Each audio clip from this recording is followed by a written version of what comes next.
Pluto बेशक हमारे सौरमंडल का इकलौता ऐसा ग्रह है जो सबसे लंबे समय तक चर्चा में रहा है। इसका विचित्र वातावरण दशकों से वैज्ञानिकों को हैरान करता आया है और आज हम आपको इसी वातावरण की एक सैर कराने वाले हैं। आखिर प्लूटो ग्रह को किस तरह से खोजा गया, यह किन चीजों से बना हुआ है और क्या हो अगर किसी इंसान को इस ग्रह के अंदर छोड़ दिया जाए। इंटरेस्टिंग सवालों के जवाब आज आपको इस वीडियो के जरिए मिलने वाले हैं। तो बिना समय गवाए आइए शुरू करते हैं। Discovery of planet 9। प्लूटो हमारे सौरमंडल का एक्स प्लैनेट है जिसे एक समय पर प्लैनेट 9 का दर्जा दिया जाता था। प्लूटो की खोज साल 1930 में क्लाइड टॉम्बॉग नाम के एक एस्ट्रोनॉमर द्वारा की गई थी। उस समय हमारे पास एडवांस्ड स्पेस टेलीस्कोप्स नहीं हुआ करते थे, जिस वजह से चीजों को डिस्कवर करना बहुत ही कठिन होता था। बिल्कुल आज की तरह 1930 में भी एस्ट्रोनॉमर्स प्लैनेट 9 की तलाश कर रहे थे। अगर आपको नहीं पता तो बता दूं कि वैज्ञानिकों के मुताबिक नेपच्यून हमारे सौरमंडल का आखिरी ग्रह नहीं है, बल्कि इसके ऑर्बिट के बाद भी कुछ मैसिव ऑब्जेक्ट्स मौजूद हैं जिनकी इन्फ्लुएंस को बाहरी प्लैनेट्स पर देखा जा सकता है। 18 फरवरी को प्लूटो की खोज होने के बाद भी वैज्ञानिकों की यह तलाश बंद नहीं हुई। ऐसा इसलिए था क्योंकि प्लूटो का द्रव्यमान किसी भी दूसरे ऑब्जेक्ट को इन्फ्लुएंस करने के लिए बहुत कम था। Blink comparison technique. प्लूटो को डिस्कवर करने के लिए ब्लिंक कंपैरिजन नाम की एक तकनीकी का इस्तेमाल किया गया था। इसमें वैज्ञानिक एक ही एरिया की तस्वीर को बार बार कैप्चर करते हैं और उन्हें ज्वाइन करके एक वीडियो के रूप में देखते हैं। समय के साथ साथ अगर तस्वीर में कोई बदलाव आया होता है तो साइंटिस्ट्स उसे तुरंत ही नोटिस कर लेते हैं और अपनी रिसर्च को शुरू कर देते हैं। इस तकनीकी के जरिए ऑब्जेक्ट्स की मूवमेंट्स को भी ट्रैक किया जा सकता है, जिससे चीजों को डिस्कवर करना बहुत आसान हो जाता है। Physical characteristics of Pluto. Pluto सूर्य से करीब 5.9 बिलियन किलोमीटर की दूरी पर मौजूद है। इतनी ज्यादा डिस्टेंस होने की वजह से सूर्य की गर्मी पर्याप्त मात्रा में इस तक नहीं पहुंच पाती है और यही कारण है कि प्लूटो का एवरेज तापमान -233 डिग्री सेल्सियस है। इतना कम तापमान होने की वजह से प्लूटो हमेशा बर्फ से ढका रहता है। तापमान कम होने के साथ साथ इसका साइज और द्रव्यमान भी बहुत कम है। आपको जानकर हैरानी होगी कि इसकी रेडियस मात्र 1151 किलोमीटर है। एक समय पर यह हमारे सौरमंडल का सबसे छोटा ग्रह हुआ करता था और इसका साइज हमारे चांद से भी करीब 30% कम है। Why Pluto is not a planet anymore. 2006 तक प्लूटो को हमारे प्लैनेटरी सिस्टम का एक हिस्सा माना जाता था, लेकिन कुछ कारणों से इसे ग्रह की कैटेगरी से हटा दिया गया था। उस साल इंटरनेशनल एस्ट्रोनॉमिकल यूनियन ने प्लैनेट की डेफिनेशन में कुछ बदलाव किए थे और नए रूल्स को इंट्रोड्यूस किया था। अनफॉर्चुनेटली प्लूटो उनमें से एक रूल को फॉलो करने में फेल हो गया था, जिस वजह से उसे प्लैनेट की कैटेगरी से हटा दिया गया था। किसी भी ग्रह को ग्रह कहलाने के लिए अपना ऑर्बिट बिल्कुल क्लीन रखना पड़ता है, लेकिन प्लूटो के साथ ऐसा नहीं है। उसके ऑर्बिट में उसके साथ कई दूसरे ऑब्जेक्ट्स भी मौजूद हैं, जो IAU के रूल्स के खिलाफ था। प्लूटो को 2006 के अगस्त महीने में प्लैनेट की कैटेगरी से हटाकर डॉर्फ प्लैनेट की कैटेगरी में डाल दिया गया था। हमारे सौरमंडल में प्लूटो के अलावा भी कई डॉर्फ प्लैनेट्स यानी कि बौने ग्रह मौजूद हैं, जैसे सीरस, एरिस और हाउमिया। New Horizons. प्लूटो की साइज को सबसे पहले न्यू हॉराइजन्स स्पेसक्राफ्ट द्वारा मेजर किया गया था। साइज नापने के साथ साथ इस स्पेसक्राफ्ट ने और भी कई सारी डिस्कवरीज की थी, जो आगे चलकर हमें प्लूटो को समझने में बहुत मदद करने वाली थी। स्क्रीन पर दिख रही तस्वीर में आप प्लूटो को इनहैंस्ड कलर व्यू फॉर्मेट में देख सकते हैं। इस तस्वीर को न्यू हॉराइजन स्पेसक्राफ्ट के लॉन्ग रेंज रिकॉनेसेंस इमेजर यानी LORRI द्वारा कैप्चर किया गया था। 2015 में इस स्पेसक्राफ्ट ने प्लूटो के करीब से फ्लाईबाय किया था और इसी दौरान वैज्ञानिकों को प्लूटो से जुड़ी काफी सारी जानकारी प्राप्त हुई थी। प्लूटो की सतह मुख्य रूप से नाइट्रोजन और मीथेन की बर्फ से बनी हुई है। चौंकाने वाली बात तो ये है कि बिल्कुल पृथ्वी की तरह प्लूटो पर भी एक माउंटेन रेंज है, जहाँ के हाईएस्ट माउंटेन की ऊंचाई करीब 11,000 फीट यानी करीब 3.5 किलोमीटर है। वैज्ञानिकों के मुताबिक नाइट्रोजन और मीथेन का स्ट्रक्चर इतना स्ट्रॉन्ग नहीं होता कि वह इतने ऊंचे पहाड़ों को फॉर्म कर पाए। ऐसा माना जाता है कि इन पहाड़ों का बेस असल में पानी की बर्फ से बना है, जो इन्हें मजबूती देता है। Heart of Pluto. प्लूटो की सतह पर एक दिल जैसा दिखने वाला रीजन है जिसे टॉम्बॉग रीजियो कहा जाता है। इस रीजन का लेफ्ट भाग जमी हुई कार्बन मोनोऑक्साइड गैस से बना हुआ है, जो हम इंसानों के लिए बहुत जहरीली होती है। अगर आपको नहीं पता तो बता दूं कि कार्बन मोनोऑक्साइड वही गैस है जिसे आम भाषा में धुआं कहा जाता है। जब किसी चीज को जलाने के लिए पर्याप्त ऑक्सीजन नहीं मिल पाती, तब यह गैस रिलीज होती है। इंसानी शरीर में एंटर करने के बाद यह ब्लड में मौजूद हीमोग्लोबिन की मात्रा कम करने लगती है। इस वजह से हमारे शरीर में ऑक्सीजन का सर्कुलेशन अच्छे से नहीं हो पाता है। आपको जानकर हैरानी होगी कि कई बार इस गैस की वजह से लोगों की मृत्यु तक हो जाती है। Pluto is alive. Tombaugh Regio के सेंटर लेफ्ट पार्ट में एक बहुत ही इंटरेस्टिंग चीज मौजूद है, जिसे स्पुतनिक प्लेनम कहा जाता है।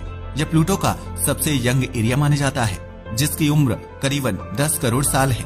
प्लूटो की सतह पर कई सारे गड्ढे मौजूद हैं, लेकिन स्पुतनिक प्लेनम एक ऐसा एरिया है जो पूरी तरह से स्मूथ है। वैज्ञानिकों के मुताबिक ऐसा इसलिए है क्योंकि प्लूटो का यह एरिया अभी भी जिंदा है और इसमें जियोलॉजिकल प्रक्रियाएं लगातार चलती रहती हैं। इस एरिया का नाम इंसानों द्वारा लॉन्च की गई पहली सैटेलाइट स्पुतनिक के नाम पर रखा गया है। इस सैटेलाइट को 1957 में रशिया द्वारा लॉन्च किया गया था और यह कुछ ऐसी दिखती थी। एटमॉस्फेयर। प्लूटो की सतह से ज्यादा इंटरेस्टिंग प्लूटो का वायुमंडल है। वैज्ञानिकों के मुताबिक यह वायुमंडल सतह से 1600 किलोमीटर की ऊंचाई तक फैला हुआ है। ऐसा इसलिए है क्योंकि एटमॉस्फेयर को सतह से नजदीक होल्ड करके रखने के लिए प्लूटो के पास इनफ ग्रेविटी नहीं है। इससे भी ज्यादा इंटरेस्टिंग चीज ये है कि प्लूटो की वायुमंडल की ऊंचाई सूर्य के पास आने से बढ़ जाती है। सूर्य की गर्मी प्लूटो पर मौजूद बर्फ को सब्लिमेट करना शुरू कर देती है, जो अंततः इसके वायुमंडल में जाकर इकट्ठा हो जाती है। प्लूटो को सूर्य का एक चक्कर लगाने में 248 सालों का समय लगता है, यानी 1930 में इसकी डिस्कवरी के बाद से इसने एक भी बार सूर्य का पूरा चक्कर नहीं लगाया है। The dangers of Pluto. What if a human went on Pluto. Pluto सुनने में भले ही बहुत शांत लगे, लेकिन यह सौरमंडल में मौजूद सबसे खतरनाक ऑब्जेक्ट्स में से एक है। ऐसे में क्या हो अगर किसी इंसान को इस पर छोड़ दिया जाए। Journey to the Pluto. Pluto हमारी पृथ्वी से 5.3 अरब किलोमीटर की दूरी पर मौजूद है। अगर हम वॉयेजर 1 की भी रफ्तार से चलेंगे तो हमें इस तक पहुंचने में करीब 22 सालों का समय लग जाएगा। वॉयेजर 1 इंसानों द्वारा बनाया गया पहला ऐसा ऑब्जेक्ट था जिसने सौरमंडल को पार किया था। आज यह स्पेसक्राफ्ट इंटरस्टेलर स्पेस में मौजूद है और इसकी टॉप स्पीड करीब 17 किलोमीटर प्रति सेकंड है।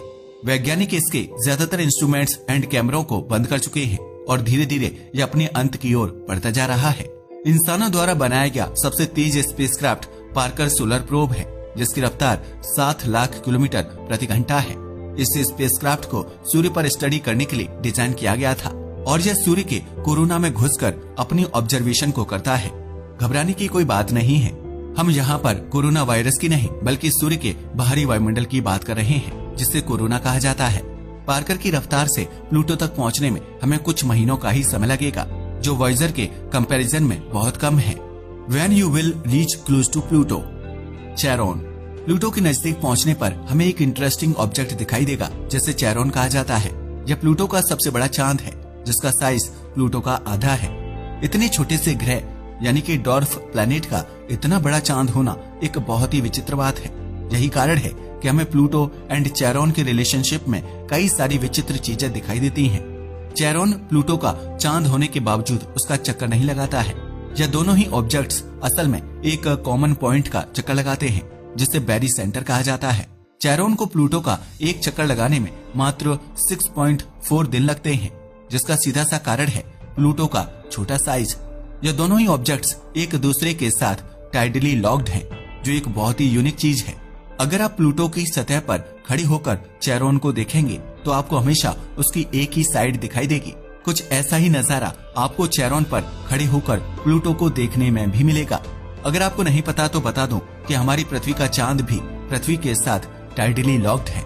यही कारण है कि हमें हमेशा चांद की एक ही साइड दिखाई देती है। When you will enter the atmosphere। Charon के नजारे लेते हुए जैसे ही आप प्लूटो के वायुमंडल में एंटर करेंगे, वैसे ही आपको इसकी भयानकता का अंदाजा होने लगेगा। प्लूटो बाहर से देखने में भले ही शांत लगे, लेकिन वैज्ञानिकों के मुताबिक इसके पतले एटमॉस्फेयर में लगातार तूफान और तेज हवाएं चलती रहती हैं। वायुमंडल में एंटर करने के बाद आपको इन तेज तूफानों का सामना करना पड़ेगा, जिनमें मुख्य रूप से 3 गैसें मौजूद होंगी, नाइट्रोजन, मीथेन और कार्बन मोनोऑक्साइड। सीधी सी बात है कि एटमॉस्फेयर में एंटर करते समय आप अपने स्पेसशिप के अंदर होंगे जिस वजह से आपको इन गैसेस के खतरनाक असर को नहीं झेलना पड़ेगा। लेकिन अगर कोई इंसान बिना किसी स्पेसशिप एंड स्पेस सूट के इन तूफानों में फंस जाए तो तुरंत ही उसकी मौत हो जाएगी। In Pluto's atmosphere without any space suit, nitrogen gas ठंडी होने के बाद बहुत ही खतरनाक हो जाती है। प्लूटो के ठंडे वातावरण में आपका खून तुरंत ही बर्फ बन जाएगा, जो सीधा आपको मौत के घाट उतार देगा। अगर आप किसी तरह से तापमान और नाइट्रोजन गैस से बच भी गए, तब भी आपका जिंदा रह पाना पॉसिबल नहीं होगा। वायुमंडल में मौजूद कार्बन मोनोऑक्साइड गैस इतनी जहरीली होती है कि वह तुरंत ही आपके फेफड़ों को जाम कर देगी। धीरे धीरे आपका दम घुटने लगेगा और आपके शरीर में ऑक्सीजन की कमी होने लगेगी, जो अंततः आपकी मौत का कारण बनेगा। लैंडिंग ऑन द सरफेस, मान लेते हैं कि आप किसी तरह से प्लूटो के वायुमंडल से बच निकलते हैं और सतह पर सेफली लैंड हो जाते हैं। प्लूटो की बर्फीली सतह पर खड़े होकर जब आप आसमान की ओर देखेंगे तो आपको एक बेहद तेज चमकता हुआ तारा दिखाई देगा। वह तारा सूर्य जैसा दिखाई नहीं देगा, लेकिन असल में वह सूर्य ही होगा। आपको जानकर हैरानी होगी कि प्लूटो पर सूर्य की लाइट पृथ्वी के मुकाबले 1600 गुना धुंधली होती है। प्लूटो पर होने वाले दिन पृथ्वी की रात जैसे होते हैं और प्लूटो की रातें एक्सट्रीमली डार्क होती हैं। इसका पतला एटमॉस्फेयर सूर्य से आने वाली लाइट को चारों तरफ स्कैटर कर देता है, जिस वजह से इसकी इंटेंसिटी बहुत कम हो जाती है। यही कारण है कि प्लूटो पर नॉर्मल चीजें भी एक्स्ट्रा डार्क दिखाई देती हैं। Night sky on Pluto, Pluto के रात के आसमान में इधर उधर नजर घुमाने पर आपको एक बहुत बड़ा ऑब्जेक्ट दिखाई देगा। वह ऑब्जेक्ट होगा प्लूटो का सबसे बड़ा चांद चेरोन। चेरोन के साथ साथ आपको प्लूटो के बाकी 4 चांद भी आसमान में देखने को मिल सकते हैं। सनलाइट कम होने की वजह से वह चांद पृथ्वी के चांद की तरह चमकीले तो नहीं दिखेंगे, लेकिन आसमान में उन्हें नोटिस करना आपके लिए बहुत आसान होगा। चेरोन के अलावा बाकी 4 चांद स्टिक्स, निक्स, कर्बरूस एंड हाइड्रा बहुत ही अजीब आकार के हैं। इस अजीब आकार का कारण अत्यधिक कम गुरुत्वाकर्षण बल है। ये सभी चांद बहुत छोटे हैं और इनका द्रव्यमान बहुत कम है। किसी भी ऑब्जेक्ट को स्फेरिकल शेप में लाने के पीछे गुरुत्वाकर्षण का ही हाथ होता है, जो इन मून्स के पास पर्याप्त मात्रा में नहीं है, और यही इनके अजीब शेप का कारण है। वॉल्केनोज ऑन प्लूटो, एक्सट्रीमली ठंडा होने के बावजूद प्लूटो एक वॉल्केनिकली एक्टिव प्लैनेट है, यानी इस पर अक्सर ज्वालामुखी फटते रहते हैं। अब शायद आपके दिमाग में यह कंफ्यूजन हो सकता है कि अगर प्लूटो पर ज्वालामुखी फटते रहते हैं तो उसका तापमान हमेशा इतना कम क्यों रहता है। खैर, ऐसा इसलिए है क्योंकि प्लूटो के वॉल्केनोज से गर्मी, आग और लावा नहीं बल्कि बर्फ, पानी और मेटल्स निकलते हैं। ऐसे ज्वालामुखियों को क्रायो वॉल्केनोज कहा जाता है और यह ठंडे ग्रहों पर बहुत आसानी से मिल जाते हैं। अगर आप इन ज्वालामुखियों की चपेट में आ जाएं, तो किसी भी तरह का स्पेस सूट आपको नहीं बचा पाएगा। इनके अंदर से निकलने वाली प्रेशराइज्ड गैस अचानक से आपको ऊपर की ओर फेंक देगी और प्लूटो की कम ग्रेविटी की वजह से आप लगातार ऊपर ही जाते रहेंगे। चिंता मत करिए, आप ग्रह के बाहर नहीं जा पाएंगे, लेकिन प्लूटो की सतह पर वापस आने में आपको कई घंटों का समय लग जाएगा। ओशंस, अगर वापस आने के बाद आप स्पुतनिक प्लैनम के एरिया में लैंड होते हैं तो इस बात के काफी हाई चांस हैं कि आप एक समुद्र के ऊपर खड़े होंगे। वैज्ञानिकों के मुताबिक इस एरिया के जस्ट नीचे एक 100 किलोमीटर गहरा समुद्र है जो लिक्विड वाटर से बना हुआ है। ऐसा भी हो सकता है कि इस समुद्र में बैक्टीरियल लाइफ मौजूद हो जो धीरे धीरे विकसित हो रही हो।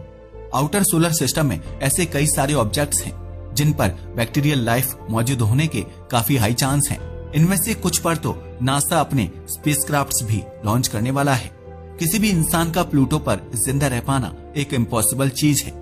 इसका भयानक वातावरण किसी न किसी तरह से आपको खत्म कर देगा और यह सब कुछ मात्र कुछ सेकंड्स में ही फिनिश हो जाएगा। वैसे अगर आपको सौरमंडल के किसी एक ग्रह पर जाने का मौका मिले तो वह कौन सा ग्रह होगा, हमें नीचे कमेंट करके जरूर बताइएगा। आज के वीडियो के लिए बस इतना ही। वीडियो पसंद आया हो तो इसे लाइक और शेयर करें। धन्यवाद।